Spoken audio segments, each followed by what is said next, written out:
Jericho sa pagiging absent sa ABS-CBN Ball 2025. For sure, babawi kay Baba Janine.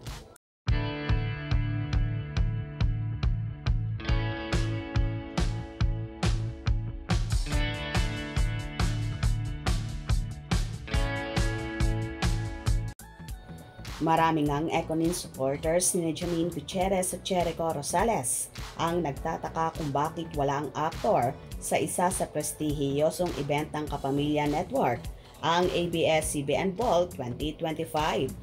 Mag-isa ngang rumampa si Janine sa naturang ball na inaasahan naman ng marami na makakasama niya ang nobyong si Jericho.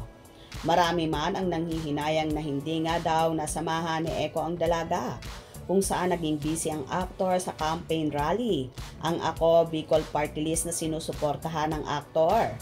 Lagari nga at nag-iikot si Eko kasama ang Ako Bicol Party List sa iba't ibang lugar sa Bicol kung saan pinagkaguluhan nila ang aktor sa naturang campaign rally. Anyway, nagbahagi naman ang dalaga ng ilang larawan na kuha sa nasabing event kung saan may caption na Digidump. Ibinahagi nga ng dalaga ang ilang ganap bago maganap ang event at ang ilang kapamilya stars na nakasama at nakasalamuhan ni Nini sa nasabing ball. May komento naman ang aktor at napapabalitang kasintahan ni Janine na si Jericho Rosales at sinabing love this. Agad namang tinumog ng fanay ang nasabing komentong yon ng aktor. At Jericho Rosales Official, we love you Econin. At Jericho Rosales Official, wow, baba.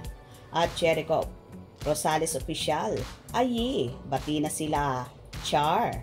At Jericho Rosales Official, we love you more, Econin. At Janine Gutierrez, ang sweet nila, Pretty J.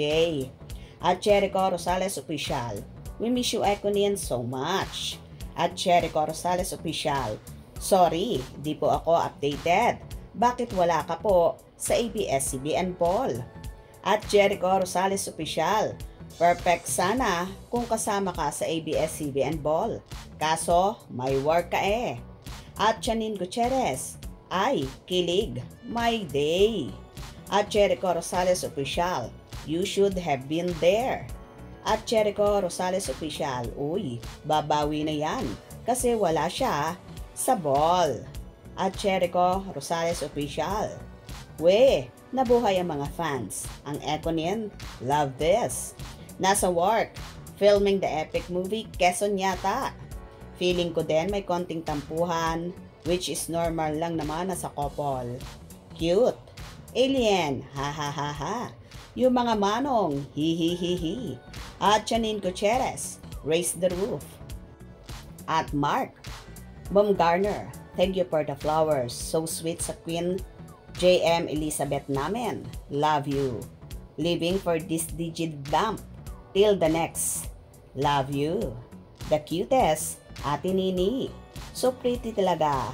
Bilisima. Kanino kaya galing yung bouquet of red flowers? Si Baba Eko ba? Kilig. Well, hindi nga nakasama si Eko dahil busy ito sa commitment sa Ako Bicol Party List kung saan lagari nga siya ng pag-iikot sa kanya mga kababayan sa Bicol. Kung nagustuhan niyo ang video na ito, comment down below.